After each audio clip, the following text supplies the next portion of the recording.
자, 우리 하나님 말씀을 같이 따라서 읽습니다. 세월을 구원하는 자의 축복. 자, 세월을 구원하는 자의 축복에 대한 말씀을 오늘 에베소서 5장을 통해서 말씀을 묵상하겠습니다. 자, 에베소서는요 지금 터키 땅이에요. 지금은 우리 소아시아의 터키 땅인데, 이 도시는 알렉산더 대왕 때 이 도시가 시작되었을 정도로 이미 역사가 아주 오랜 시간을 가졌습니다. 로마의 그 아구스토 왕 때부터 이미 번성해서 로마의 4대 도시 중에 하나인데요, 지도를 한번 볼게요. 자, 이 지도가 지금 저 밑에가 여러분 예루살렘이 있죠. 예루살렘에서 올라가면은 안디옥이라는 데가 있습니다. 이 안디옥이 처음으로 그리스인이라 불려졌던 안디옥, 예루살렘에서 고난받아서 세워졌던, 그래서 이방인들을 위해서 최초로 세워졌던 교회가 안디옥이죠. 이 안디옥 교회의 초대 목사가 바나바, 그리고 바나바가 사울을 불러서 같이 동역했던 것이 안디옥 교회예요. 그 위가 이제 갑바도기아, 이 구브로가 왼쪽에 이 섬이 있는데 여기가 이제 1차 전도 여행이 시작됐던 곳입니다. 그 총 바울은 4차까지 로마로 가는, 한 번 더 지도를 계속 보여주세요. 4차까지 이어지는데, 그 이제 이 구브로까지, 구브로 안에서 이 버가와 구브로까지 있었던 게 1차인데 저 에베소가 언제 갔냐면 2차, 3차 때 갑니다. 그래서 이 에베소서는 여러분 보시면은 그 에베소서를 건너면 뭐가 있죠? 아덴이라는 데가 있죠. 저희가 그리스의 아테네입니다. 그리스의 아테네. 그리고 마지막 4차 여행 갔던 데가 로마로 파송받아서, 로마로 호송돼서 갔던 곳이, 죽었던 곳이 바로 로마고요. 이 로마에서 쓴 것이 바로 에베소서입니다. 자, 이 에베소는요 그 정도로 이 당시에도 세계적인 무역으로 아주 활성화됐었고요. 그리고 인구가 그 당시에 25만 명 정도였어요. 그러니까 굉장히 큰 도시였습니다. 실제로 저도 이 에베소를 한번 가봤는데, 이 에베소 도시는 지금 그 남아있는 잔재도 엄청난 잔재예요. 그러니까 그 크기를 봐서도 우리가 어느 정도 크기인지를 알 수 있습니다. 특별히 이 에베소서에는 금은 보석, 그리고 이 화장품, 향료, 옷감, 그래서 그 당시 여성들이 제일 가고 싶은 데가 어디냐? 에베소라고 할 정도로 그런 곳이었습니다. 우리가 잘 아는 그 로마의 집정관이었던 안토니우스가 그 이집트 여왕이었던 클레오파트라하고 결혼해서 들려서 보석과 화장품을 사준 데가 에베소다. 예, 실제로요. 믿거나 말거나 실제로 그 역사 속에 그 정도로 있던 것이에요. 그러니까 이 에베소가 어느 정도인지를 우리가 알 수 있죠. 그 에베소에는요 당시의 그 수세식과 사우나 시설이 그대로 있어요. 근데 오늘날의 사우나나 수세식과 별 다를 바가 없을 정도니 어느 정도인지를 알 수 있습니다. 그러나 더 놀라운 것은 그만큼 신전들이 많습니다. 완전히 우상 숭배했던 그런 곳이었습니다. 무엇보다 이 바울은요 이런 에베소의 중요함을 알았기 때문에 2차, 3차 선교여행 때 이 에베소를 꼭 들렸고요. 그리고 3년 동안 이 지역에서 머물면서 세워진 교회가 에베소 교회예요. 그러니까 얼마나 마음을 썼던 곳인지를 알 수 있습니다. 여기서 우리가 아는 분들이 이제 에베소에서 출연하는데 누구냐면 디모데, 아굴라와 브리스길라, 그리고 누구예요 또? 아볼로, 두기고, 이런 분들이 다 에베소 출신들이었습니다. 그러니까 이 에베소가 아주 훌륭한 그 목사와 교사들이 배출된, 이 초대교회에서는 참으로 소중한 곳이라고 할 수 있습니다. 그런데 이렇게 이 도시에 교회가 세워진 거예요. 그 가정교회가 세워진 거예요. 예수 그리스도의 십자가가 세워진 거예요. 그래서 이 그리스도인들, 이 에베소, 이 세속화된 문명 속에 세워진 이 에베소를 이제 관통하는 오늘 5번째 말씀 중에 하나가 뭐냐 하면은 바로 이거예요. 성령 안에서의 자유함. 그러니까 에베소 사람들은 굉장히 문화적으로 자유하다고 생각했어요. 그러나 사실은 방종이었어요. 자유가 아니었어요. 그들 나름대로의 법과 나름대로는 고대 로마와 헬라 문화의 어떤 그런 높은 차원의 것을 누린다고 생각했지만은 사실은 그러하지 않았습니다. 오늘 이제 이 말씀이 오늘 5장을 여러분 읽어보시면은 5장 이제 후반절부터 나오는 남편과 아내의 역할, 종과 상전의 역할, 이런 역할들이 계속 나오는 게 굉장히 파격적입니다. 이거는 당시에 생각할 수 없는 메시지가 말씀을 통해서 선포된 말씀이라 할 수 있어요. 그리고 이 자유함은 동시에 어제 말씀드린 대로 헬라라고 하는 그 에베소라고 하는 방종의 도시 속에 던져진 하나님 안에서의 자유함, 성령 안에서의 자유함을 얘기하고, 또 하나는 율법으로 인하여 굳어질 대로 굳어진 유대인 주이시 크리스찬들, 유대교에서 율법을 가지고 와서 그 여전히 율법적인 신앙생활 안에 있는 그 사람들, 종의 신앙생활하는 그들에게 진정한 자녀의 자유함이 어떤지를 말씀하고 있습니다. 자, 그래서 오늘 여러분들이 1절에 딱 나오는 게 어떤 말씀이 나오냐 하면, 그 1절이 에베소 5장 1절이 이러므로 그러므로 사랑을 받은 어떻다고요? 자녀같이. 이 말씀이 계속 에베소에서 반복되는 거예요. 자녀같이, 자녀같이, 사랑받은 자녀같이 너희는 하나님을 본받는 자가 되라 라는 말씀을 하세요. 자, 그래서 이제는 참 자유를 알게 된다. 그것이 이제 어제 말씀 속에 4장에 보면은 PPT를 한번 볼게요. 4장 22절, 어제 우리가 마지막 부분에서 봤던 말씀이 뭐냐면 이 말씀이에요. 같이 한번 읽을게요. 시작. 너희는 유혹의 욕심을 따라 썩어져가는 구습을 쫓는 옛 사람을 벗어버리고. 첫 번째는 옛 사람을 어떻게 해요? 벗어버리고. 이 벗는 건 연속이에요? 아니면 일회적이에요? 일회적이라, 단회라고 했어요. 그러니까 어떻게 내가 이 옷을 입고 있었지 할 정도로 깜짝 놀라서 벗는 거예요. 사람들이 그런 거 있잖아요. 내가 이거 깨끗한 옷인 줄 알았는데 여기 막 구더기가 있는 거예요. 깜짝 놀라서 옷을 벗는 게 이 벗는 행위예요. 그러니까 천천히 벗는 게 아니라 예수님의 성령이 내 안에 들어오니까 입지 말아야 될 것을 내가 입고 있는 거예요. 그래서 그것을 벗어버리는 것. 그래서 구원이란 건 바로 일회적으로 내가 하나님 예수 그리스도를 믿을 때 내 안에 신분이 바뀌는 과정, 삽시간에 호련히 내가 하나님의 자녀가 되는 거거든요. 내가 예수님을 주로 고백할 때 몇 시간 있다가 몇 년 있다가 자녀가 되는 것이 아니라 그 순간에 내가 주님이 나의 구주가 되는 때 신분이 바뀌는, 그래서 그걸 옷으로 상징한 거죠. 그리고 두 번째는 뭐라 그랬죠?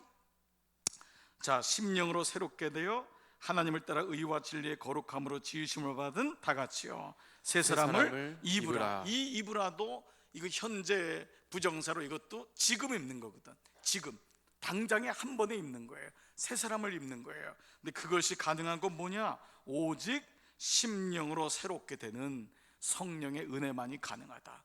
교회론에는 성령론이 같이 가는 거예요. 어떻게 교회가 될 수 있느냐? 그건 내 의지로 되는 게 아니다. 율법으로 되는 것이 아니다. 노력으로 되는 것이 아니다. 그것은 바로 하나님 말씀이 하나님의 영감으로 된 것처럼 하나님이 성령의 도우심으로 인하여서만이 될 수 있다. 그래서 30절에는요 다 같이 한번 읽어요. 시작. 하나님의 성령을 근심하게 하지 말라. 이 말은 소멸치 말라, 불을 끄지 마라. 옛날에 그래서요, 옛날에 우리 교회에도 그런 표어가 있었고, 기도원마다 있는 게 뭐냐면 성령의 불을 끄지 마라. 그런 표어가 기도원마다 거의 다 있었어요. 성령의 불을 끄지 마라. 제단의 불을 끄지 마라. 이렇게 해서 제단의 불을 끄지 마라. 그 제단의 어떤 불이에요? 성령의 불이죠. 그래서 제가 기억나는 게 우리 어른들 선배들이 그 강단에서 그 성전에서 24시간을 계속 돌았어요. 성전이 닫혀 있질 않았어요. 성전에 불을 끄지 마라. 성령의 불을 끄지 마라. 제단의 불을 끄지 마라. 그것이 바로 성령을 소멸하지 말아라. 성령이 소멸되면은 안 된다라는 거예요. 우리가 교회이기 때문에. 이제 이 말씀의 배경에서 이제 오늘 주시는 이제 핵심적인 말씀은, 먼저 제가 볼 것은 5장 16절부터예요. 5장 15절부터. 5장 1절부터 14절은 사실은 4장에서 연계된 거고요. 5장의 핵심은 뭐냐 하면 15절부터 21절에 바로 이 시간에 대한, 세월에 대한, 성령으로 새 사람이 된 사람에게 변화되는 게 있는데 그것은 바로 시간관념이에요. 세월에 대한 개념이 바뀌고, 그 사람이 아내와 남편 사이에서, 육장의 자녀와 부모 사이에서, 종과 상전 사이에서 어떻게 변화가 있느냐, 바로 이 얘기를 하고 있는 거죠. 자, 그래서 먼저 이제 여러분들이 읽을 말씀은 5장 15절 다 같이 한번 읽습니다. 시작. 그런즉 너희가 어떻게 행할지를 자세히 주의하여 지혜 없는 자같이 하지 말고 오직 지혜 있는 자같이 하여. 자, 지혜 없는 자가 아니라 오직 지혜 있는 자같이 해야 될 것이 뭐냐? 그게 16절이에요. 자, 16절 같이 시작. 세월을 아끼라 때가 때가 악하니라. 악하니라. 여기 한번 언더라인 치고요. 세월이란 것은, 요 단어는 시간이란 단어하고 똑같아요. 시간이란 단어. 이 말의 헬라어는 뭘까요? 헬라어는 여러분들이 잘 아는 카이로스라고 하는 단어가 이 단어예요. 우리가 어느 정도 이 단어는 많이 들어봤잖아요. 그렇죠? 이 카이로스라는, 그 카이로스가 있으면 또 다른 단어가 있죠. 크로노스라고 하는 단어가 있어요. 카이로스는 하나님의 시간, 크로노스는 우리가 가지고 있는 시간이거든요. 그래서 여기서 말하는 때를 아끼라, 이 말은 하나님의 시간을 아끼라라는 뜻이에요. 자, 부모가 자녀에게 야, 너 지금 시간이 몇인 줄 알아? 너 인생 그렇게 그렇게 막 마음대로 살면 돼? 시간 좀 아껴, 시간 좀 아껴. 그 시간은 뭐죠? 그거는 카이로스가 아니라 크로노스예요. 그렇죠? 너 지금 몇인 줄 알아? 이건 크로노스예요. 그런데 이 카이로스라는 것은 하나님의 시간표예요. 우리는 24시간이라고 하는 크로노스에 살지만 이 시간은 내가 조절할 수 있어요. 내가 약속도 잡을 수 있고, 내가 이렇게 하면 시간을 좀 아낄 수 있어요. 그래서 이 말 세월을 아끼란 말은 시간을 아껴라는 뜻이 아니에요. 시간을 아끼라 이게 아니에요. 시간 아껴서 잘 쓰면 되지, 아주 효과적으로 쓰면 되지, 그 메시지가 아니라 우리가 건들 수 없는 하나님의 시간표가 있어요. 여러분, 내가 몇 살까지 살 수 있느냐, 이건 내가 정하는 게 아니에요. 내일 일은 난 모르는 거예요. 그 우리 모두는 사실은 주님 앞에 다 생명의 시간표를 받고 사는 거예요. 어찌 보면은 우리가 건강을 위해서 최선을 다하지만은 사실은 이 시간표는, 카이로스의 시간표는 하나님의 시간표예요. 그래서 이 시간표를 가지고 얘기하는 게 이제 아끼라라는 뜻인데, 이 아끼라라고 하는 헬라어가 엑사고라조라고 하는 단어인데요, 이 엑사고라조 뭐냐면 구원시키단 말이에요. 구원하다. 그러니까 시간을 세이브한다, 시간을 아끼단 말이 아니라 때가 악하다, 세월을 아끼라고, 번역은 아끼라고 됐지만 이 단어는 구원하다, 이 뜻이에요. 그래서 이것을 정확하게 말하면 이 말은 뭐냐면 시간을 구속하라, 시간을 구원하라, 이 말을 가지고 있어요.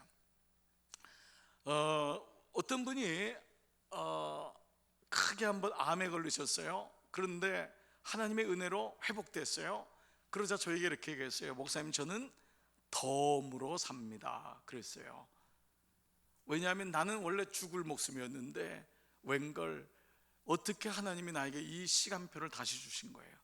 그래서 덤으로 삽니다라는 것은 그의 인생이 또 다른 시각으로 시작된 거잖아요. 그렇죠? 시작된 거예요. 이건 완전히 다른 거예요. 그래서 이 시간을 구속하라, 시간을 구원하라는 것은 구원받은 자만이 아는 시간인 거예요. 내 생명을 구원을 받은 사람만이 이제는 이 시간이 나의 시간이 아니고 누구의 시간이죠? 그렇습니다. 그분의 시간임을 알게 되는 거예요. 그러니까 세월을 방탕한 게 내가 나 때문에 속상한 게 아니라 하나님이 나에게 준 시간을 내 마음대로 쓴 것에 대한 회개가 일어나는 거예요. 그래서 이것을 가리켜서 시간을 구원하라, 구속하라 가리켜서 우리가 거듭남, 다시 태어남, 바로 이 단어를 쓰는 거예요. 그래서 이걸 born again이라고 하잖아요. 거듭남이라는 게 born again, 다시 태어났다라는 말을 쓰는 게 바로 이 이유죠. 그래서 오늘 사도 바울은 너희가 구원받았느냐? 그러면 너희 삶에서 이제는 너의 생명이 너의 것이 아니다. 너의 것이 아니다라는 거예요. 이제는 나의 것이다. 그러므로 세월을 아끼라, 세월을 구속해라. 그것은 세월을, 시간을 주신 분의 기쁨이 되어라. 시간을 주신 분의, 시간을 나에게 주신 분에게 그 시간을 드리라고 하는 거예요. 이제는 내 시간, 내 마음대로 쓰는 것이 아니라 그 시간 속에서 주님이 기뻐하는 시간, 주님께서 원하는 시간으로 시간을 구원하라 라고 하는 것이죠. 자, 근데 그 이유가 뭐냐? 첫 번째는 때가 악하다라는 거예요. 16절에 보니까요, 세월을 아끼라, 시간을 구속하라. 왜냐하면 날들이, 때가, 오늘날 날들이 악하기 때문에. 그래서 이 악하다라는 말이요, 이 말은 포네리아라는 말을 써요. PPT 보면 포네리아라는 말이 나왔죠. 이 포네리아라는 말은 뭐냐면은, 이 말은 점점 타락해 간다, 점점 무가치해 간다, 추악해 간다. 그러니까 이 포네리아는 어느 순간에, 그때는 모르는데 이슬비의 옷이 젖듯이 점점 무가치해지고 타락해져 간다. 포네리아에서 나온 말이 뭐냐면 포르노예요. 포르노라는 것 자체가 뭐예요? 중독이죠. 중독이라는 게 뭐냐면, 나는 잘 모르는데 그것에 붙잡혔을 때 삶에 어떤 모습이 일어나는지 우리가 알게 되죠. 결국 이 부분을 가리켜서 이렇게 말해요. 시간의 흐름과 가치를 느끼지 못하게 한다는 것, 이거예요. 여기 붙잡히면은, 세상의 것에 붙잡히면은 시간의 흐름과 가치를 느끼지 못하게 되는 거예요. 이게 중독이에요. 여러분, 라스베가스 가보신 적 있는지 모르겠어요. 우리가 TV에서도 라스베가스 하잖아요. 도박장. 그 도시가 다 도박하는 데죠. 물론 요즘은 뭐 유원지처럼 바꾸기도 했지만은, 그 실제로 그 라스베가스가 이제 도박의 근원지인데, 그래서 이제 다 도박장들이 한국에도 만들어지고 하지 않습니까? 그 도박장에 가면 없는 게 있죠. 세 가지가 없어요. 정말 없어요. 첫 번째, 창문이 없고, 두 번째, 시계가 없고, 세 번째, 예수님이 없어요. 뭐가 없어요? 거울이 없어요. 거울이 없어요. 이게 참 놀라운 의미를 가지고 있어요. 그러니까 시계가 없는 거예요. 그러니까 몇 시인지를 몰라요. 여러분 다 경험해 보셨죠? 아멘. 여러분 날밤 지새우고 다 여러분 하셨잖아요. 그러다가 회개해서 우리가 다 이 시간 여기 나와 있는 거지만, 우린 조금의 경험을 알 수 있어요. 조금의, 그렇게 깊게 빠지진 않았을지라도 조금의 경험은 가지고 있어요. 그거 재미 붙이면요, 정말 시간 가는 줄 몰라요. 여러분 반응 좀 해주세요. 왜 이렇게 시침이 뚝 떼고 있으세요? 정말 그래요. 그래서 여러분, 주부 도박단이 무서운 거예요. 여기 보니까 남편 도박단은 별로 없잖아요. 주부 도박단이라는 게 그거예요. 이게 재미있게 치는 거예요. 뭐 어때요? 재미있게. 사실 뭐 레크레이션도 하고 이러잖아요. 치매도 방지되고. 근데 이제 그 순간이 넘었으면은 이게 이제 시간의 흐름을 모르는 거예요. 거울이 없어요. 왜냐하면 내가 얼마나 추악해져 가는지를 못 봐요. 못 보는 거예요. 창문이 없어요.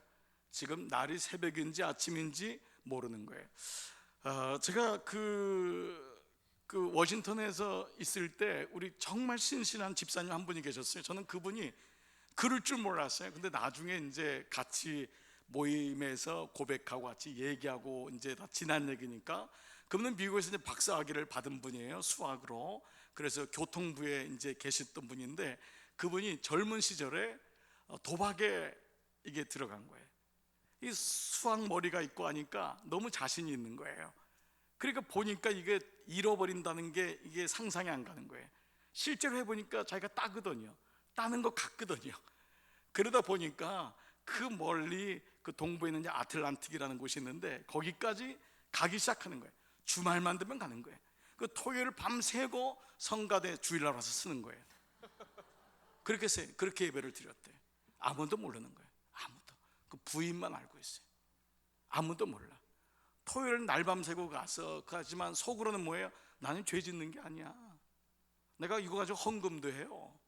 이거 가지고 불우한 사람도 도와요. 그 따는 것 같아요. 따는 게 중요한 게 아니라 매일마다 피폐해지는 거예요. 자녀들도 뒤로 가고 아내도 뒤로 가고 아무도 없어요. 그냥 계속 거기로 가는 거예요. 차를 타고 3시간을 가는데 아무 생각이 없는 거예요. 그리고 잃고 피폐하게 돌아올 때 새벽녘에 아침 되면은 애가 자고 있는데 이러면 안 되는데 라고 하는데 이게 반복되는 거예요. 나중에 어느 정도까지 갔냐, 애 저금통, 애 컴퓨터 다 팔더래요. 나중에는요 애도 팔겠더래요. 그때 깜짝 놀랐대요. 이게 얼마나 자신을 비참하게 몰아가는 게, 이게 바로 뭐냐, 포네리아예요. 포네리아. 때가 악하다. 이 악하다고 하는 배경에 베드로 에베소서의 배경에 누가 있는 거예요? 공중권세 잡은 자잖아요. 그 공중권세 잡은 자가 그 사람은 취미를 하는 것 같고 나는 이 정도 아닌 것 같고, 도박하는 사람 중에서요 자기는 과하다고 생각하는 사람이 없어요. 술에 중독된 사람 치고 내가 술이 과하다고 생각하잖아요. 마귀는 그런 마음을 줘요. 근데 그것에 잡히면은 그때는 정말 부끄러움을 당하는 것입니다. 이것이 때가 악하다라는 거예요. 시간의 흐름을 몰라요. 젊은 시간, 그 귀한 시간을 다 그걸로 탕진하는 거예요. 그리고 시간의 가치를 느끼지 못하는 거예요. 자, 그리고 이제 두 번째는 뭐냐, 그리고 17절은 어떻게 말씀하고 있죠? 같이 17절 시작. 그러므로 어리석은 자가 되지 말고 오직 주의 뜻이 무엇인가 이해하라. 여기는 두 가지가 있어요. 첫 번째는 주의 뜻이 오직, 우리가 한 가지 해야 될 게 뭐냐, 주의 자녀가 해야 될 건 뭐냐, 아버지의 뜻이 뭔지를 아는 거예요. 아버지, 이게 자녀예요. 그런데 아버지의 뜻이 무엇인지를 모르면은 모든 사람은 어떤 사람이 되냐, 어리석은 사람이 되는 거예요. 우리는 세상적으로 어떤 학위를 주고 세상적으로 우리 스스로가 그 정도의 높이 올라갈 때 우리는 사람에게 존경을 받기도 하고 나 스스로가 굉장히 자부심을 느끼기도 해요. 그러나 가만 보세요. 세상에 석사 박사들이 수만 명, 수십만 명, 수백만 명이에요. 이거는 공부해 본 사람이면 알아요. 어느 정도 위에 올라가 본 사람은 스스로를 돌아볼 때 이것이 얼마나 사실은 emptiness가 있는지 알아요. 사실은 허무한 거예요. 허무한 거예요. 그냥 그 분야에만 사실은 좀 독출 난 거지, 사실은 그렇다고 해서 모든 인생에 대해서 처리된 것은 아니에요. 그 사실은 바울은 스스로가 박사였고 스스로가 뭐 얼마나 자신을 자랑했던 사람 아니에요. 그런데 뭐라 그래요? 주의 뜻이 무엇인지를 몰랐거든요. 그러니까 그래서 어리석었다고 얘기하잖아요. 주님의 뜻, 하나님의 뜻이 모른다면은 우리는 결국은 인생이 마무리될 때 어리석었구나, 참 내가 어리석었구나. 결국 우리가 왜 세월을 아껴야 되느냐, 주의 뜻이 무엇인지를 부단히 알아야 된다는 거예요. 주님의 뜻이 무엇인지, 주님이 나를 향한 마음이 무엇인지, 그게 사실은 예배요, 그게 기도요, 그게 사실은 사역이요, 헌신입니다. 주의 뜻이 무엇인지를 알아가는 과정이라 할 수 있죠. 자, 그래서 이제 이 부분을 얘기를 하고 있어요. 자, 그리고 세 번째는 뭐냐, 세 번째 말씀은 18절 말씀 같이 시작. 술 취하지 말라. 이는 방탕한 것이니 오직 성령으로 충만함을 받으라. 문장 앞에 오직이란 단어가 있다는 건 뭐예요? 방법은 이것밖에 없다는 거잖아요. 세월을 아끼는 방법은 성령으로 충만함을 받는 것 외에는 없다는 거예요. 근데 이 충만함을 받는다란 말은 언더라인 밀주치고요, 그거는 연속성이란 단어가 있어요. 계속이란 단어가 있어요. 이 말의 원어도 그래요. 성령의 충만함은 이례적인 게 아니에요. 이것은 계속 받아야 돼요. 충만함은 성령을 내가 성령으로 기름 부음 받고 성령 세례 받는 건 이례적이에요. 내가 은혜를 받는 거, 내가 하나님이 살아계시구나, 이거를 깨닫게 돼요. 그러나 성령의 충만은 계속적으로 업그레이드가 돼야 되는 거예요. 여러분, 자동차가 아무리 좋아도 기름을 놓지 않으면은 자동차는 아무 의미가 없잖아요. 여러분, 자동차에 기름이 없어지는 걸 우리가 뭐라 그러죠? 앵꼬 났다 그러죠. 앵꼬 났다, 그렇죠? 우리가 자동차가 더 이상 안 가는 거예요. 혹시 그거 경험해 보신 적 있으세요? 자동차에 기름이 딱 떨어졌을 때. 한국에서는 거의 없을 거예요. 저는 미국에서 2번이나 있었어요. 가스 주유소가 없는 데가 너무 많은 거예요. 물론 표시판에 나오긴 나오는데 마음속에는 요 정도면은 여기 갈 수 있겠다는 생각이 항상 들어요. 그래서 이거 통과하는 거예요. 계속 통과하다가 결국은 차가 진짜 서요. 여러분, 한번 안 믿어지시면 실험해 보세요. 차가 씁니다. 그리고 차가 더 이상 안 가요. 정말이요. 정말 황당합니다, 여러분. 그럴 때는요, 아무도 없을 땐 공포감까지 느껴집니다.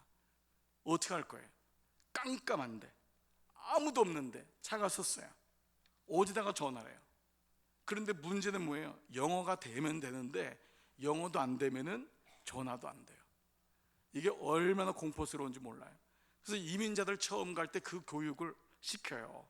절대 가스를 뒤에다가 좀 가지고 스페어로 가지고 다니십시오. 기름을. 그 정도로 얘기해요. 제가 그 경험한 다음에 성령의 충만함을 입으라란 말씀이 얼마나 눈에 잘 들어오는지 몰라요. 성령의 충만함은 한 번 받으면 안 돼요. 나는 고등학교 3학년 때 성령 충만 받았습니다. 그걸 끝나요? 나는 1년 전에 받았습니다. 아니에요. 사실은 everyday, 그렇죠? 매일마다 하나님의 은혜로 성령의 충만함이 임할 줄 믿습니다. 우리 교회가 우리 지난주 2주 전부터 우리 제자 훈련 받는 분들, 또 우리 중보자들, 그리고 권사님들 모시고 같이 우리 말씀 묵상을 시작하기로 했어요. 우리 교회 말씀 묵상. 그동안 여러분들이 자기 방법으로 하신 분들이 여러 분 있으세요. 우리 교회도 또 나름대로 성경 말씀을 보고 집에서, 직장에서 하신 분들이 적지 않습니다. 근데 이제 우리 교회 안에서 우리 교회 방법으로 우리 교회 보조 교재로 한번 해보자 해서 시작했어요. 보니까 지금 한 100권 정도가 나간 것 같아요. 그래서 신청을 하신 것 같아요. 너무 감사해요. 여러분, 이제 이 부분이 좀 같이 되면 좋은데, 이 말씀 묵상이라는 게 뭐냐면 성령의 충만함을 날마다 공급받는 거예요.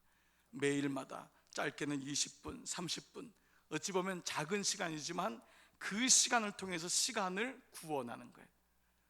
늘 바쁜 시간 속에서 멈춰서서, 내가 무엇보다 바쁘고 다른 거 할 게 많지만은 그 전에, 직장에 가서 셔터 올리기 전에, 직장 가서 사람 만나기 전에, 애들 보낸 다음에 홀로 주님 앞에 앉아서 그 시간 속에서 시간을 구속하고, 그래서 성령의 재충전을 받아가는 거예요. 그것이 말씀 묵상이에요. 그래서 오늘 이 말씀에 다시 여러분 보시면은 다시요, 오직 성령의 충만함을 받으라. 안 그러면은 어떻다고요? 이제는 술 취하게 되는 거예요. 세상은 취하게 되는 거예요. 한 신문에 이런 말이 나왔어요. 한국 분들은, 우리는 술을 먹으려고 먹는 게 아니라 취하려고 먹는데요. 저는 그 말이 이해가 돼요. 우리 남자분들 이해가 될 거예요. 남자분들만인가요? 요즘은 여성들의 술 드시는 게 늘었대요. 옛날에 비하면. 할렐루야. 그러니까 남자분들한테만 뭐라 그러면 안 돼요. 요즘은 여자분들이 더 많이 든대요. 굉장히 많이 늘었대요. 그러니까 여러분 중에도 이렇게 적당하게 이제 좀 낮추시기를 바라요. 너무 많이 드지 마세요. 술을 먹어야 되냐 안 먹어야 되냐, 이게 늘 문제가 있는데, 그래서 그런 분들은 꼭 아는 게, 다른 성경은 몰라도 예수님 가나 혼인잔치 이건 알아요. 그래서 이걸 꼭 들이대. 예수님도 술을 먹었다는 거예요. 예수님도. 맞아요. 그 당시는 물이 너무 귀해서 그렇게 연한 포도주로 먹었어요. 그리고 예수님을 향해서 바리새인들이 뭐라 하냐면 먹기를 좋아하고, 그렇죠? 술 취했고, 이런 표현까지도 쓴다고 해요. 그것은 예수님이 그렇게 술에 중독됐다 이런 말이 아니라, 그렇게 유대인의 모습이 그런 모습이었어요. 그런데 오늘 모습이 뭐라고 하죠? 여러분, 술을 먹냐 안 먹냐 이건 중요한 것 아니에요. 어떤 분은 밤에 건강 때문에도 드시는 분이 있어요. 위 때문에, 어떤 분은 혈액 이거 순환을 위해서 드시는 분이 있어요. 또 직장 생활하다 보면은 또 원하지 않게 술을 드실 때도 있어요. 정말 그래요. 우리의 삶의 부분이라는 게, 이게 먹으면 죄입니다, 먹으면 천국 못 갑니다, 사실 어려워요. 성경에는 그런 구절이 없어요. 제가 저희 형님하고 한번 마음을 이렇게 열고 대화를 한 적이 있었는데, 저희 형님은 목사가 아니에요. 그냥 평신도예요. 교회도 때로는 나갔다 안 나갔다 그랬던 분이에요. 그러면서 항상 저한테는 가끔 존댓말 하세요. 그리고 꼭 목사님 이렇게 불러요. 그리고 또 한잔 하시면은 더 그래요. 근데 제가 형님하고 아주 가까워진 적이 어디냐면은 포장마차 가서 했어요. 포장마차 가서. 형님이 제가 거룩하니까 도무지 접근이 안 되는 거예요. 너는 목사고 나는 뭐 교회도 잘 모르고 성경도 모르니까 제가 어느 날 형님하고 포장마차 가자. 그래서 포장마차 가서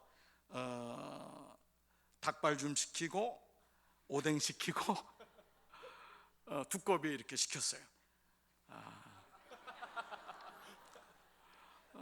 형님이 원하니까 두꺼비 한 마리가 나왔어요. 이렇게 한 마리가 나와서 형님이 저한테 목사도 한잔 하시나? 그래서 아유 저는 됐어요. 형님 드세요. 근데 제가 그 대신 사이다를 따라서 사람들이 볼 때는 똑같이 두꺼비를 먹는 것처럼 보였어요. 그러면서 제가 사이다 먹고 형님은 소주를 드시고 같이 얘기를 풀어나갔어요. 제 마음에 오랫동안 기억에 남아요. 형님이 너무너무 좋아했어요. 내가 너하고 술을 한잔 할 수 있구나 생각이 들었어요. 우리가 인생을 살며 힘들면 술도 먹고 그래요. 그럴 수 있어요. 왜 그런 일이 없겠어요? 근데 중요한 건 뭐예요? 세상의 술로 취하면 안 돼요. 술 취하지 말아라. 술 취하지 말아라. 오직 성령의 충만함으로 취해라. 이것이 그리스도의 삶이에요. 저는 여러분 가운데 이런 성령의 충만함이 임하기를 축복합니다. 자, 그래서 이제 그 뒤에 말씀은 뭐냐면 19절 말씀, 시와 찬송과 신령한 노래들로 서로 화답하며 너희의 마음으로 주께 노래하며 찬송하며 범사의 우리 주 예수 그리스도의 이름으로 항상 아버지께 감사하며 21절 그리스도를 경외함으로 피차 복종하라. 자, 요 21절을 놔둘게요. 여러분 21절이 22절부터를 보는 이 말씀이 사실은 가장 중요한 전제 말씀이에요. 그래서 에베소 5장 21절은 띄기는 나누기는 22절부터 아내들이여부터 나왔지만은 요 말씀의 시작은 21절부터예요. 그러니까 21절이 없으면 이 밑에 말씀은 이해가 안 되는 말씀이에요. 자, 그러면 5장 1절로 다시 한번 가볼게요. 5장 1절은 아까 읽었고요. 5장 2절 같이 한번 읽습니다. 시작. 그리스도께서 너희를 사랑하신 것 같이 너희도 사랑 가운데서 행하라. 그는 우리를 위하여 자신을 버리사 향기로운 제물과 희생 제물로 하나님께 드리셨느니라. 네, 그분이 우리를 위하여서 제물 되셨다는 거예요. 그것이 향기로운 제물과 희생 제물로 그분이 드리워졌다는 거예요. 그래서 이제는 너희가 어떻게 되느냐? 3절에 시작. 음행과 온갖 더러운 것과 탐욕은 너희 중에서 그 이름조차도 부르지 말라.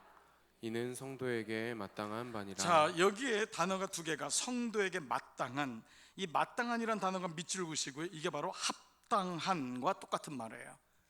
우리는 어제 어떤 단어를 배웠죠? 합당하다. 그렇죠? 그 말씀이 어디 있었죠? 4장 1절에 너희가 부르심을 받은 일에 어떻게 해요? 합당하게 행하여. 그리고 오늘 말씀은 뭐예요? 성도에게 마땅한 바다. 그러니까 4장 1절은 우리가 자녀답게 자녀로서 우리가 부르심에 받은 일에 합당하게 마땅하게 행하는 것이고 이제는 성도가 된 거예요. 왜냐? 5장부터 우리 4장 5장은 교회론이기 때문에 성도에게 마땅한 바다, 합당한 바다, 이거는 맞지 않아요. 예, 이건 이름조차 부르지 않는 것이 마땅하다. 그런데 여기에 나오는 성도란 말이 헬라어로 하기오스란 단어예요. 성도, 하기오스. 이 하기오스는 주의 백성 이런 뜻이에요. 성도란 단어요. 이 성도란 단어가 하기오스인데 하기오스의 뜻은 뭐냐면 구별된 자 이 뜻이에요. 구별된 자. 그게 거룩이에요. 그러니까 성도는 우리 말대로 거룩한 물이 아니에요. 근데 헬라어의 말은 거룩이란 말은 구별이에요.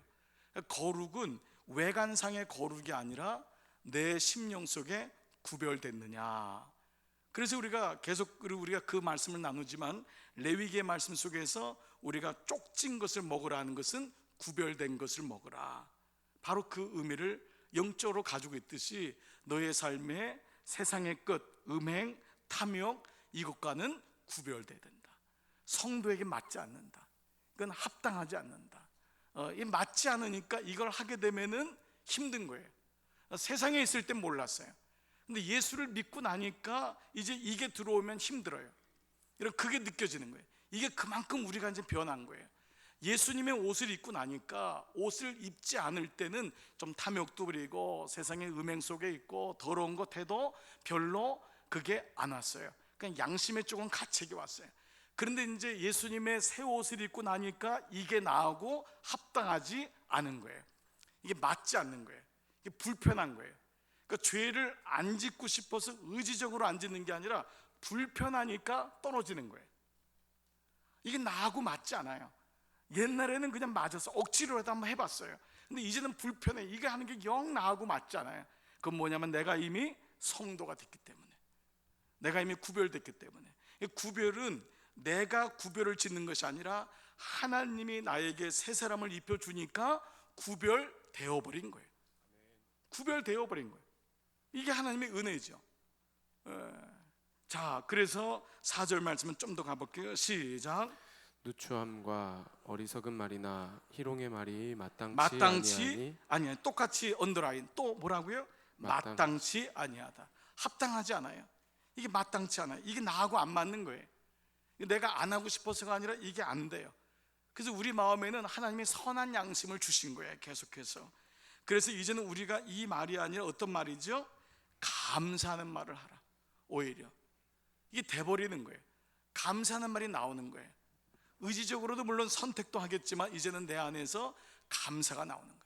그게 참 놀라운 게 있어요. 우리 성도님들이 거의 사실 대부분이 다 이런 고백을 해요. 목사가 볼 때도 저 고난을 어떻게 받나. 그래서 어쩔 땐 전화로 신방하거나 만났을 때 무슨 말을 해야 될까 고민이 될 때가 있어요. 그런데 오히려 뭐라 그래요? 목사님 괜찮아요. 저 잘 극복하고 있어요.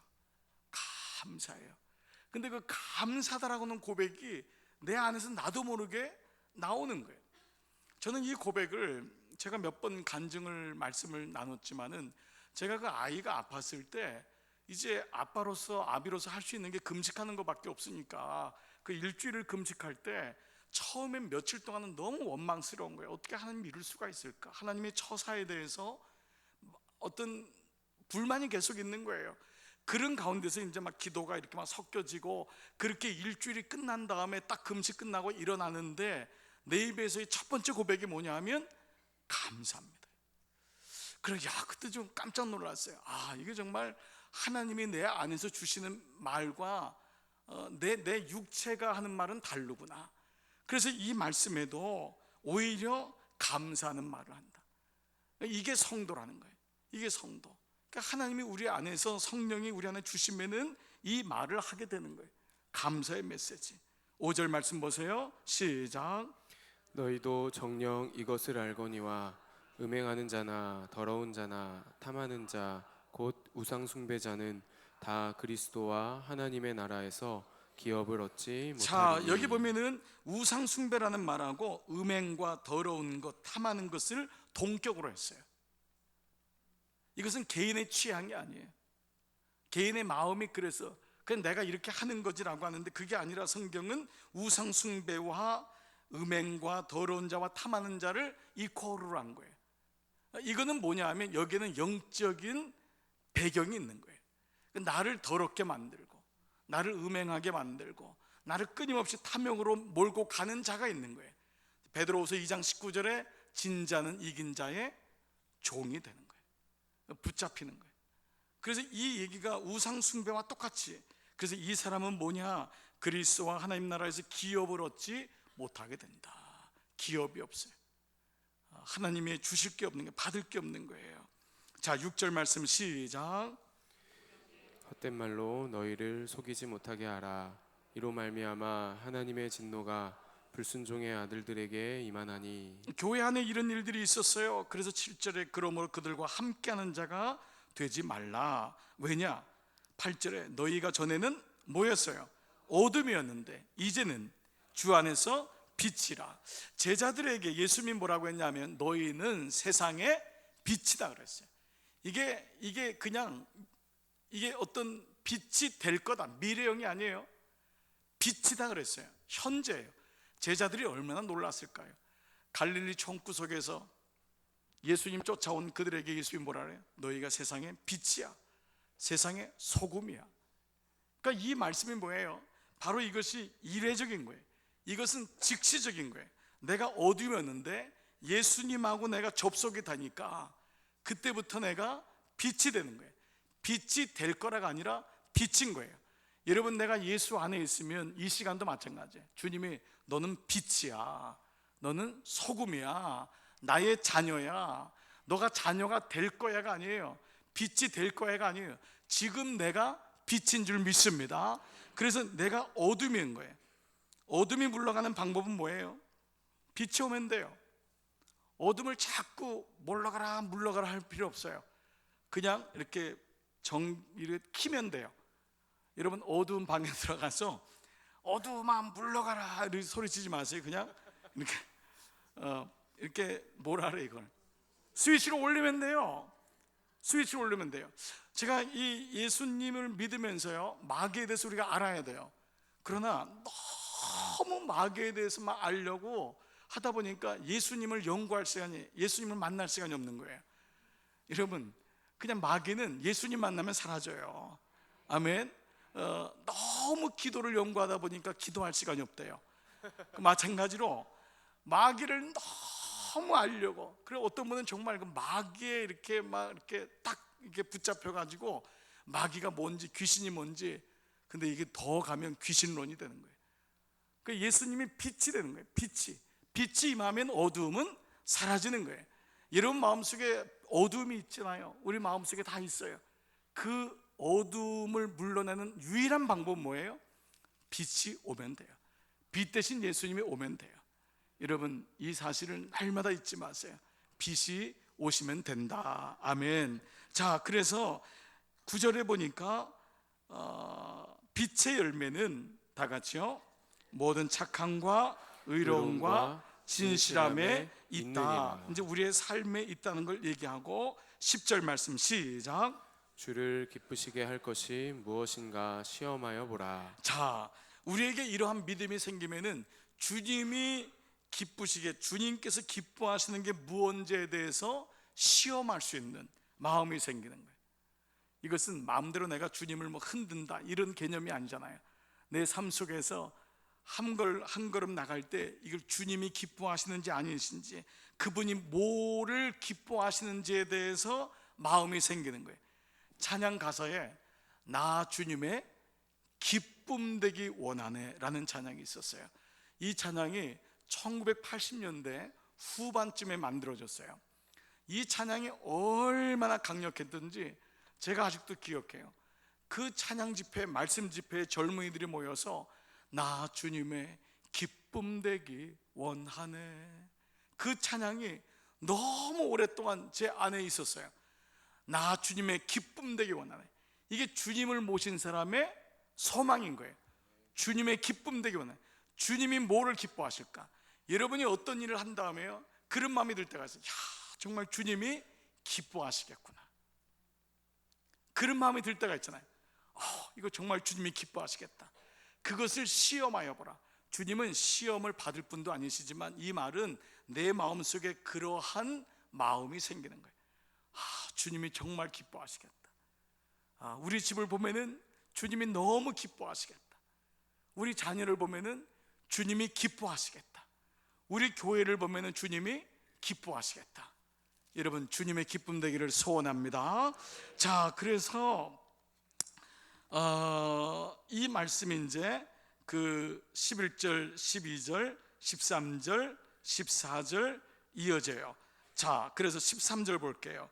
그러나 책망을 받는 모든 것은 빛으로 말미암아 드러나니, 드러나는 것마다 뭐라고요? 빛이다. 빛이 들어가면 모든 부끄러운 것, 12절에 은밀히 행하는 것은 다 드러나요. 다 드러나게 되는 거예요. 그리고 14절에 같이 한번 읽을게요. 그러므로 이르시기를 잠자는 자여 깨어서 죽은 자들 가운데서 일어나라. 그리스도께서 너에게 비추이시라. 잠잔다는 건 영적으로 잠자는 거 말하는 거 아니에요? 그렇죠? 음행에 속하고 더러운 것을 하고 어리석은 일을 하고 세월을 아끼지 못하고 그 모든 것이 잠자는 자예요. 그 잠자는 자여 깨어서 죽은 자들, 살았지만은 죽은 자들, 영이 죽어 있는 그 가운데서 일어나라. 왜요? 그리스도께서 너에게 비추이리라 하셨느니라 말씀하고 있어요. 자, 이제 우리가 이제 5장 22절부터 이제 이 말씀이 우리의 삶에 이제 오는 건데 1장, 2장, 3장이 교회 구성론이면 말씀드린 대로 4장, 5장, 6장은 실제적인 삶의 부분이에요. 자, 실제적인 삶의 부분에서 가장 우리를 잘 볼 수 있는 부분이 어디냐? 이게 가정이에요. 아내와 남편 사이에요.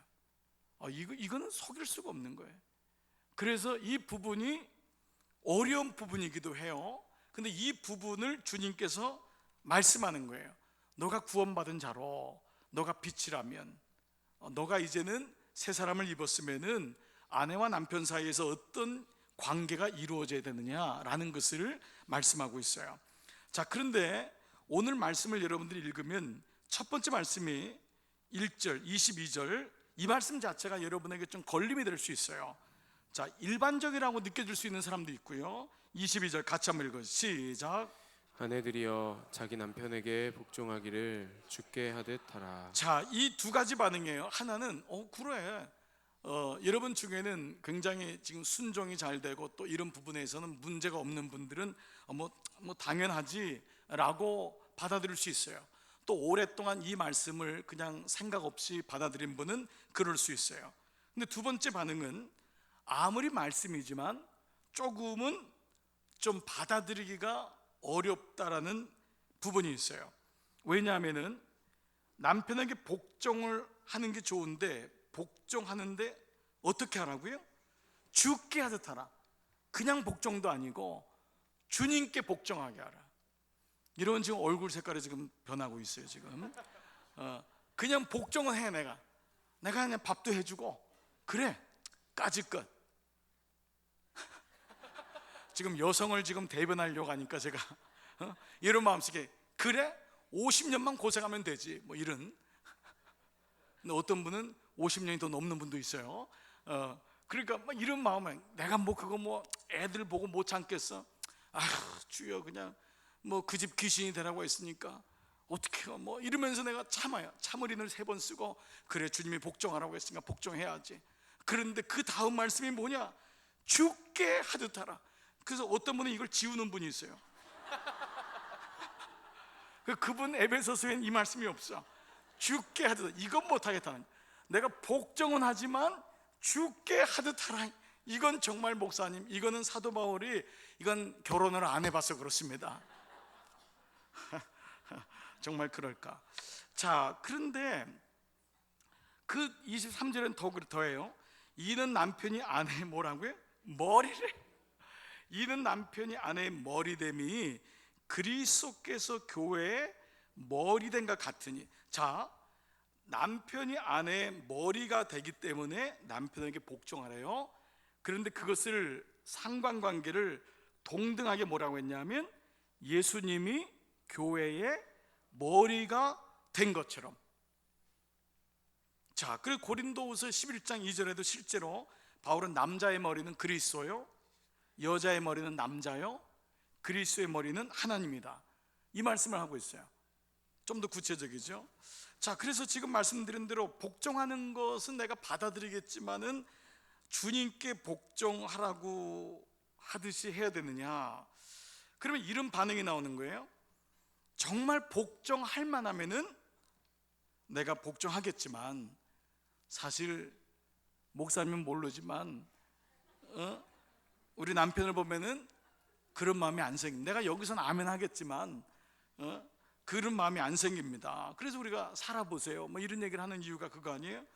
그래서 이런 것에 대해서 어떤 주장이냐면 이 명령은, 이 말씀은 당시 로마와 그 그리스 시대에 사회적인 도덕룰이 워낙 여자가 취급받지 못했던 시대에 있었던 말씀이기 때문에 이것은 재해석해야 된다라고 하는 좀 더 진보주의적인 여성신학자들은 그렇게까지 얘기하고 있어요. 그렇다면 이 말씀을 우리가 어떻게 받아들여야 되느냐? 이것은 무엇보다 먼저 남편이 아내의 머리라는 의미를 제대로 해석해야 돼요. 그런데 남편이 아내의 머리와 동등된 게 뭐죠? 그리스도가 교회의 머리 된 거예요. 즉 이것과 동등이라는 거예요.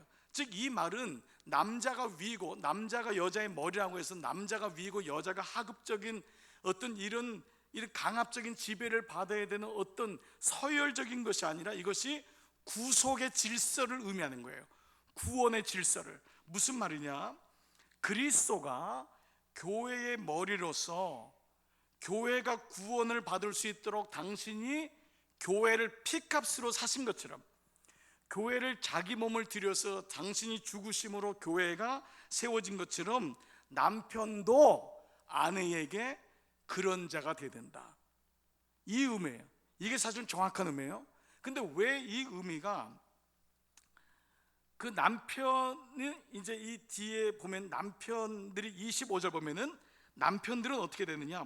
여자는 복종하고 아내들은 아내 사랑하기를 그리스도께서 교회를 사랑하시고 그 교회를 위하여 자신을 주심같이 하는 거예요. 이것이 남편의 역할인 거예요. 이것이 남편이 머리됨의 의미인 거예요.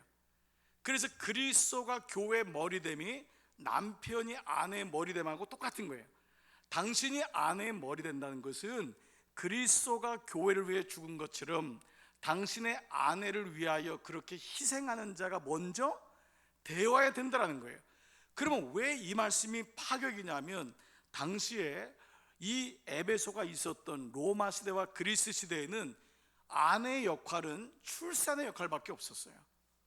공공연하게 여자는, 아내는 출산과 아이들 양육만 하는 것이고 다른 것은 다른 여자를 통해서 공급받는다가 일반적인 생각이었어요. 그래서 너무 여자를 버리는 일들이 너무 많았어요. 남자들에게 아내는 도구적인 입장이었지 사랑의 개념이 아니었어요. 그게 2000년 전이에요. 그게 이 당시 말씀이었던 거예요.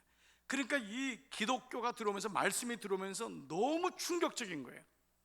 그래서 그 말씀이 말씀드린 대로 여자만 복종하고 남자는 지배하고가 아니라 22절의 말씀이 그리스도를 경외함으로 어떻게 해요? 피차. 이 피차라는 단어가 이 아내와 남편을 잇는 키입니다. 피차에다 한번 동그라미 쳐보세요. 피차는 뭐예요? 서로 복종하라는 거예요. 서로 복종한 가운데서 구속의 질서가 세워지는 것처럼 남편은 아내의 머리로, 가장으로 세워주고, 그러나 그 남편은 그리스도께서 교회를 위하여 당신을 희생한 것처럼 당신의 아내를 위하여서 그렇게 희생하고, 그리고 그런 마음을 가진 남편을 아내는 복종해 주는 거예요. 그래서 이런 PPT 보시면 이렇게 나오는 거예요. 남편이 아내의 머리됨이 그리스도께서 교회의 머리됨과 뭐라고요? 같다라는 거예요. 남편이 아내의 머리됨이 그리스도께서 교회의 머리됨과 같다. 남편이 아내를 위해 하는 일이 뭐냐?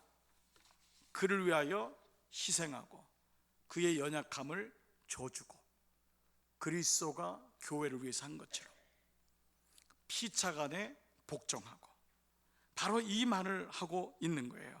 그래서 이 말이 21절 말씀이 바로 그 배경을 깔고 서로 피차간에 복종하라. 창세기에 보면은요, 하와는, 이브는 그 아담의 뭐로 만들었죠? 갈비뼈로 만들었어요. 그 왜 많은 부분에서 왜 갈비뼈로 만들었을까라고 하는 의문을 가지고 이제 한 주석가가 이런 해석을 내놓았어요. 만일 하나님이 아담의 머리를 사용해서 하와를 만들었다면 그건 아담이 하와의 지배를 받으라는 의미일 것이고, 만일 하나님이 아담의 발을 사용해서 하와를 만들었다면 아담이 하와를 지배하라는 그런 의미일 것이다. 그런데 하나님은 아담의 심장에 가장 가까운 갈비뼈를 사용해서 만들었다는 것은 서로 동등하게 사랑하고 서로에게 복종하라는 의미다라는 것이죠. 그러니까 머리로 만들었으면 누군가 지배하고, 발로 만들었어도 지배하는 것인데 갈비뼈로 했기 때문에 그렇다라는 것이죠. 자, 이 말씀이 갈라디아서 3장 28절 보면은 성경이 그 당시에 그 문화 속에 어떠한 파격적인 말씀을 줬냐. 갈라디아서 3장 28절 시작. 너희는 유대인이나 헬라인이나 종이나 자유인이나 남자나 여자나 다 그리스도 안에서 하나니라. 이건 엄청난 거였어요. 엄청난 말씀이었어요. 그 당시의 시대가 어떤 시대인지를 알고 있잖아요.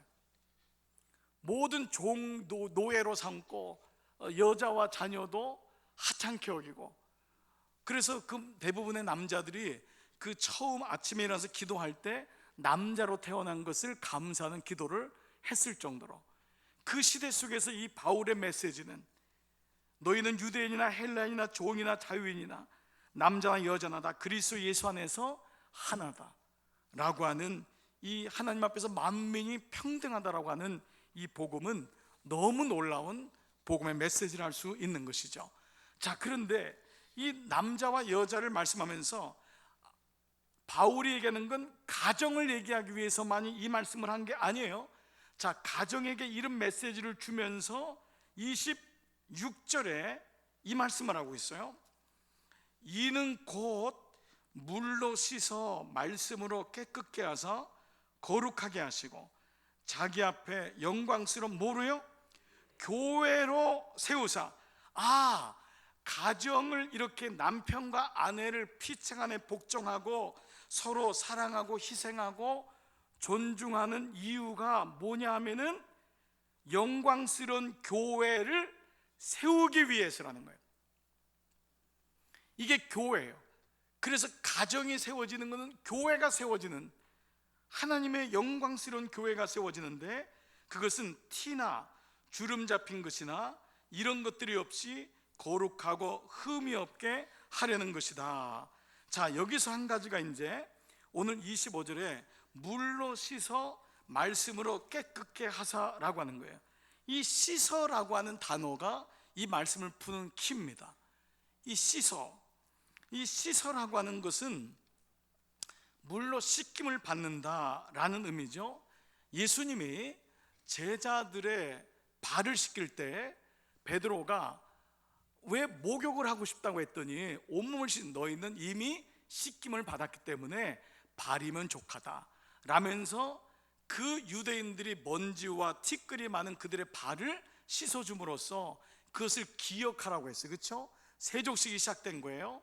예수님께서 물이라고 하는 의미는 여러 가지 의미가 있는데, 이 물로 씻으라고 하는 것을 성서학자들은 여러 가지로 얘기하는데, 그 중에 하나가 뭐냐 하면, 구약에 능통했던 바울은 우리의 삶이 거룩해지기를, 남편과 아내가 거룩하게 복종과 희생과 사랑이라는 그 자발적인 사랑 안에서 교회가 세워지는데, 이것이 마치 성도가 주님의 신부가 되어서 신랑 되신 예수님 앞에 신부인 우리가 거룩함을 가지고 주께 복종하고 주께 기꺼이 희생하는 그 모습을 교회 모습으로 표현한 거예요.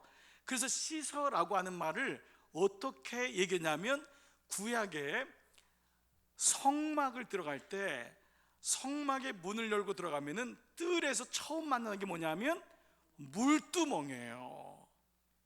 물두멍. 여러분이 물두멍이라는 것을 혹시 캐톨릭 교회 성당 들어갈 때 성당 입구에 물을 씻는 쟁반이 있어요. 모든 교회의 구조와 성당의 구조는 성소, 지성소를 다 기본으로 한 거예요. 여러분이 이렇게 강단이 만들어진 것은 그냥 어느 날 폼이 이러니까 만들어진 것이 아니라 성소로, 옛날에는 성소와 지성소 사이에 휘장이 있었던 거예요. 그래서 여기를 그래도 나름대로 거룩하게 여겨서 우리 교회도 신발을 벗고 올라가게, 물론 신발을 벗는다고 거룩해지고 신발을 신고 올라가니까 거룩해지지 않은 건 아니에요. 그렇지만 그렇게까지 해놓은 이유는 바로 그러한 나눔의 역사를 가지고 있었던 거예요. 그런데 그 입구는 뭐냐면 성막 들어오는 뜰이거든요. 뜰에는 물두멍이 있어서 제사장들은 꼭 손을 발을 씻었어요. 씻지 않으면 죽음을 면하지 못한다고 했어요. 씻고 성전에 들어가는 거예요. 예배는 그냥 세상의 잡동사니 생각을 다 가지고 온갖 죄를 가지고 들어가는 게 아니라 물로 씻었던 거예요. 내 배에서 생수가 넘쳐나리라. 그래서 물이라고 하는 것은 예수 그리스도의 말씀, 생명, 이런 걸로 비유되는 아주 귀한 말씀이에요. 그래서 이 물이라고 하는 것이, 물로 씻으라고 하는 것은 바로 그러한 의미로 하나님의 은혜로 씻음을 받고, 가정은, 남편과 아내는 우리가 근본적인 신랑 되신 예수 그리스도의 신부가 되기 때문에 우리 모두는 깨끗하고 거룩한 삶을 살아야 한다라는 것을 말씀해요. 물두멍은 무엇으로 만들었냐 하면 여인들이 광야에서 쓰던 노스로 만들었어요. 노스는 유일하게 거울로도 사용됐어요. 그래서 물두멍이 만들어졌을 땐 물 위에서 비춰진 자기의 모습도 보지만은 물두멍 자체가 성막에 나와 있는 건 크기를 제한하지 않았어요. 크기가 안 나왔어요. 그건 뭐냐면 얼마든지 물두멍 크기는 넓힐 수도 있고 좁힐 수도 있는데 한없이 클 정도로 모든 사람들이 씻음을 받아야 된다는 것을 역설적으로 얘기했는데, 물두멍을 볼 때마다 오늘 말씀에 나온 대로 티나 주름 잡힌 것을 보게 된 거예요. 오늘 27절에 티나 주름 잡힌 것이 없이 그 물두멍을 통하여 물에 비춰진 자신의 모습을 보면서 내 안에, 혹시 내 안에 형제에게 보이는 티가 내 눈에는 가득 찼는데 말이에요, 그거를 못 보는 내 모습, 내 삶에 주름진 것, 내 삶에 눌린 것은 없는지, 거룩을 방해하는 것은 없는지, 죄로 인하여서 주름 잡힌 것은 없는지, 그것을 날마다 물로 씻고 말씀으로 깨끗하게 해서 어떻게 해요? 거룩하게 하시고, 그것이 바로 교회와 가정의 가장 소중한 부분인 거예요. 이것이 돼야 된다. 그러니까 너희가 새 사람을 입었으면 너희의 생각과 너희의 마음과 너희의 삶이 깨끗해져야 된다라는 거예요. 물두멍의 특징은 수족을 씻었어요. 그래서 손을 씻었던 거예요. 하나님께 정결한 예배를 드렸고 얼마나 정성을 다했는지를 보여주고 있는 거예요. 그냥 광야에서 쑥 들어가서 예배를 드린 게 아니라 깨끗하게 손을 씻고 정갈한 마음으로 예배를 드렸던 거예요. 그래서 여러분이 예배를 드릴 때는 우리가 그런 마음에 준비된 마음이 필요한 거예요. 오늘 제가 여러분에게 오늘 금요일 하루만이라도, 늘 드리는 분은 드렸지만 드리지 못한 분 사정이 있겠지만은 예물을 한번 드려봅시다. 그래서 오늘 예물을 드렸어요. 예물은 돈에 대한 크고 액수의 문제가 아니라 내 마음의 정성이에요. 내 마음의 준비가 되는 거예요. 그 기도를 쓰면서 예물을 준비하면서 마음이 달라지는 거예요. 우리는 너무 예배를 쉽게 생각해요. 그냥 앉으면은 목사가 하는 설교를 들으면 된다고 생각해요. 그게 예배가 아니에요. 수족을 씻지 않으면 죽임을 당했다고 했어요. 씻지 않고 들어온 자는 죽임을 당하는 게 뭐예요? 영적으로 죽어 있는 거예요. 아무리 말씀을 들어도 영적으로 죽어 있는 자는 뭐냐 하면 씻지 않아서 그래요. 그래서 제사장들은요, 그 모연된 거 보니까요, 이 물로 손발만 씻는 것이 아니라 눈도 씻고 귀도 씻고 다 씻었어요.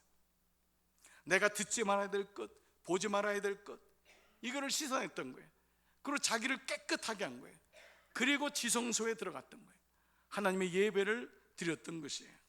출애굽기 30장 20절에 죽기를 면할 것이요, 이 말씀이 있는 거예요. 그래서 물은 거룩하게 하는 말씀을 상징한다라고 하는 것을 얘기하고 있어요. 이것은 한 걸음 더 나가서 물은 세례의 예표가 되는 거예요. 이것 자체가 세례는 아니에요. 여기서 말하는 물 자체가 세례라고 하기에는 너무 이렇게 직접적으로 가는 길이에요. 물 자체는 세례는 아닌데 이 말씀은 자연스러워 초대교회 안에서 예수님이 보여주신 세례는 뭐죠? 죽음이거든요. 세례는 물속에 들어가서 죽음을 경험하는 거예요. 내가 그리스도와 함께 죽을 때 그리스도와 함께 산다라는 거예요. 우리가 왜 우리의 자아가 깨지지 않느냐? 왜 교회가 오늘 이 에베소에도 사도 바울이 이런 혼란스러운 문제가 있고 왜 서로 다투고 왜 서로 이렇게 아픔이 있느냐? 결국은 물로 씻지 못하여 죽지 않기 때문에. 여러분이 세례를 받았어요. 어떤 분은 물 세례를 받은 분도 있고 약식 세례를 받은 분이 있어요. 그러나 그것이 어떤 간에 세례를 받았다는 것은 내 자아가 죽었다라는 거예요. 근데 한 번의 세례로는 안 되는 거예요. 성령 세례를 받아야 되는 거예요. 성령이 와서 내가 죽을 때, 그래서 내가 그리스도와 함께 십자가에 못 박혔나니 이제는 내가 사는 것이 아니요 내 안에 그리스도께서 사시는 것이다. 그 주님의 은혜가 임하면은 죽음을 경험하는데 그 죽음은 세상 사람들이 모르는 기쁨인 거예요. 감사한 거예요. 이게 놀라운 은혜인 거예요.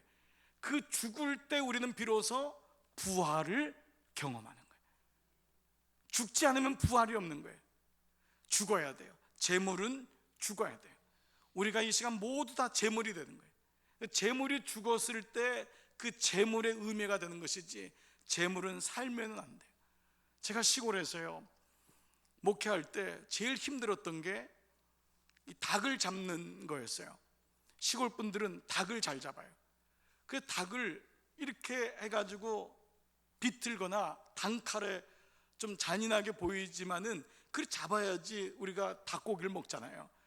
여러분 닭고기를 먹을 때마다 그 생각 별로 안 하시지만은 시골에 있는 분은 닭을 잡는 거예요. 당연히요. 근데 닭을 잘못 잡아놓으면은요 닭이요 죽었는데도 온 천지를 다 돌아다녀요. 그것처럼 흉악한 게 없어요. 분명히 죽었는데. 그러니까 어설프게 잡으면 안 돼요. 농부들은 잘 잡는 시골의 아주머니들은 딱 잡으면 알아요. 딱 잡아요.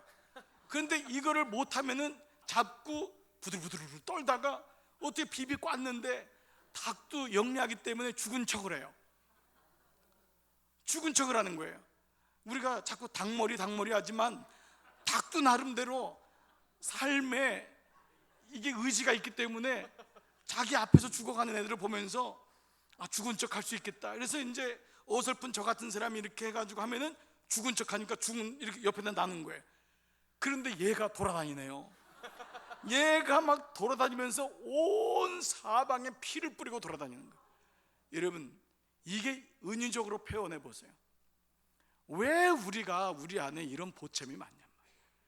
왜 우리 안에서 끊임없이 누군가 나를 몰라주고 끊임없이 사람하고 부닥치고 용납이 안 되고 왜 예배 드릴 때마다 저 사람이 마음에 안 들고 저렇게 보니까 성가대도 보니까 안내위원 보니까 다 주차위원부터 다 마음에 안 들어. 올라오면서부터 계단에서부터 마음에 안 들어. 다 마음에 안 들고 다 마음에 안 들고 강단에서 목사도 마음에 안 드네. 그러니까 어떻게 해요? 눈을 감는 거예요. 그런데 예배 장소에 나와 있는 거예요. 우리가 때로 그런 예배를 드릴 수도 있어요. 우리가 하나님 앞에 나간다고 하면서 씻지 못하고 나의 모든 정욕과 내 생각을 다 덩어리째 가지고 오는 거예요. 그리고 예배를 드리니까 안 되는 거예요. 가끔 예배 때 이런 말씀이라면 좀 보수적이진 않아요. 사실은요 좀 기본적인 옷이라도 좀 입고 왔으면 좋겠는데 그냥 스리퍼 질질질 끌고 하나 와가지고 그냥 어디 난닝구인지 잠옷인지 그냥. 그런데 사실은 그것도 고마워요.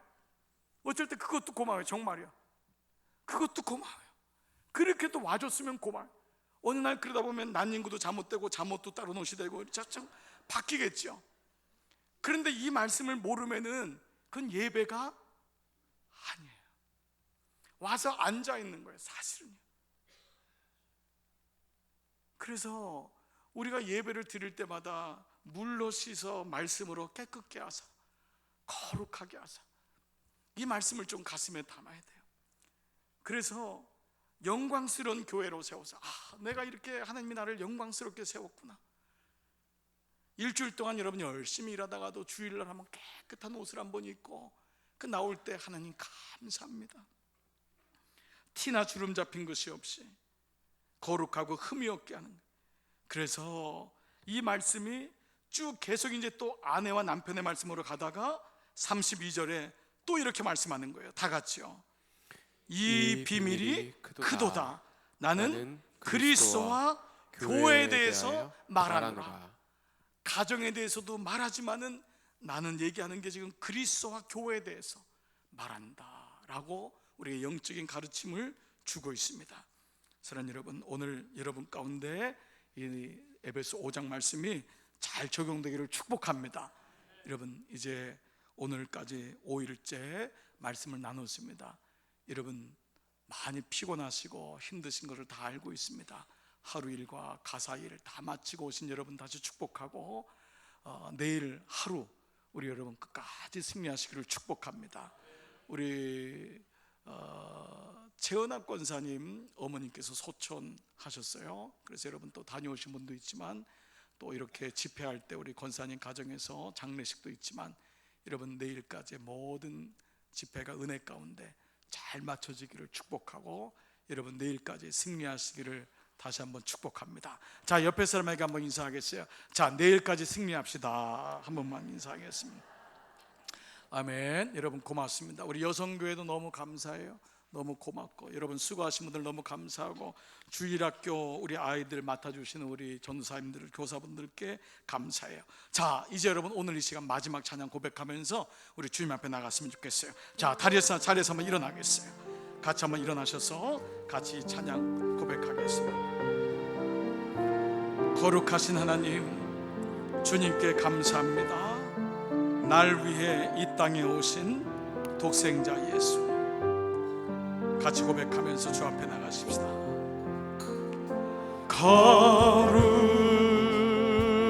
거룩하신 하나님, 주께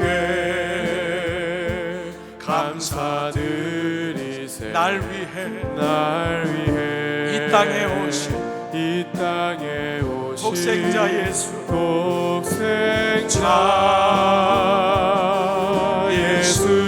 나의 마음과 뜻 다해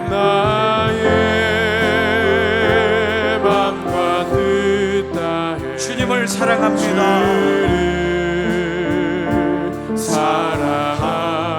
날 위해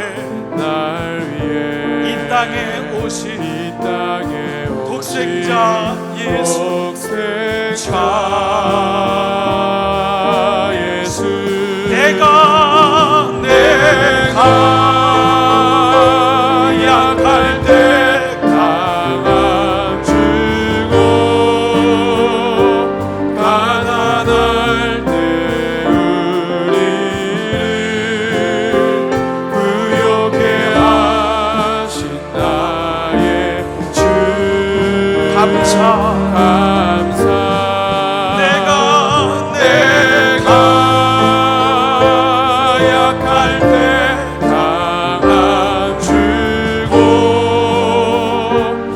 가난할 때 우리를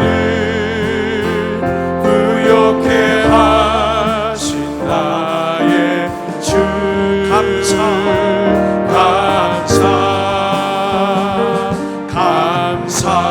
다시 한번 거룩하신 하나님,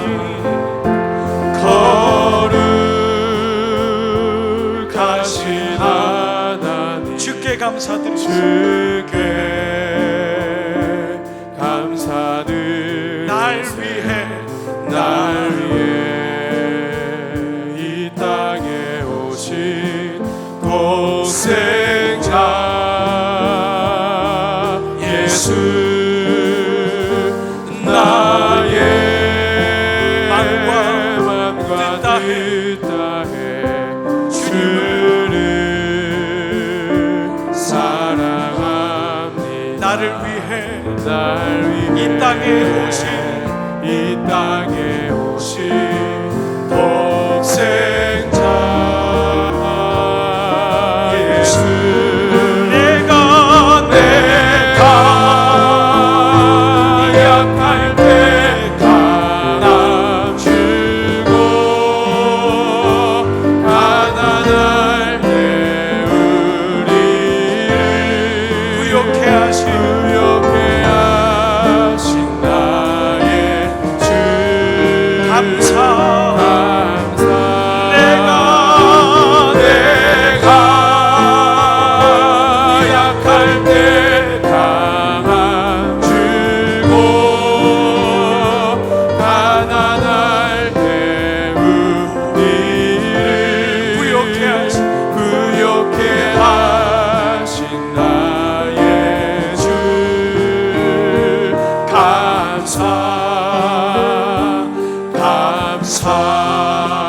마음이 상한 자를 마음이 상한 자를 고치시는 주님, 하늘의 아버지 날 주관하소서. 주의 길로 인도하사 자유케 하소서. 새 일을 행하사 부흥케 하소서. 의에 줄이고 목이 마르니 성령의 기름 부소서. 아멘 아멘. 의에 줄이고 목이 마르니 내 잔을 채워 주소서. 성령으로 채우소. 성령으로 채우사 주오게 하소서. 주의 임재 속에 은혜 알게 하소서. 주 뜻대로 살아가니 세상 끝날까지 나를 빚으시고 새 날을 열어주소서. 아멘. 의에 줄이고 목이 마르니 성령의 기름 부소서. 아멘 아멘. 의에 줄이고 목이 마르니 내 잔을 채워 주소서. 의에 줄이고 목이 마르니 성령의 기름 부소서. 의에 줄이고 목이 마르니 내 잔을 채워 주소서. 약할 때 강함 되시네. 나의 보배가 되신 주 나의 모든 것. 주 안에 있는 보물을 나는 포기할 수 없네. 주 나의 모든 것. 다시 한번 약할 때 강함 되시네. 나의 보배가 되신 주 나의 모든 것. 주 안에 있는 보물을 나는 포기할 수 없네. 주 나의 모든 우리 같이 고백하십시다. 예수 어린 양 존귀한 이름. 아멘 아멘. 예수 어린 양 존귀한 이름. 십자가 죄 사셨네. 주님의 이름 찬양해. 주 나의 모든 쓰러진 나를 세우고 나의 빈잔을 채우네. 주 나의 모든 우리 한번 겸손하게 두 손 높이 들고 예수 어린 양 존귀한 이름. 예수 어린 양 존귀한 이름. 예수 어린 양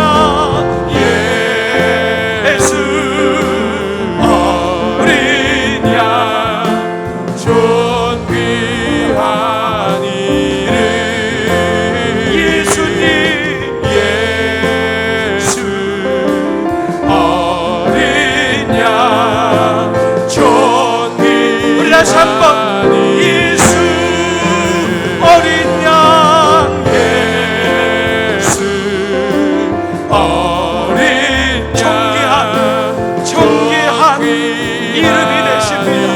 내가 주님을 존귀하게 높여드립니다.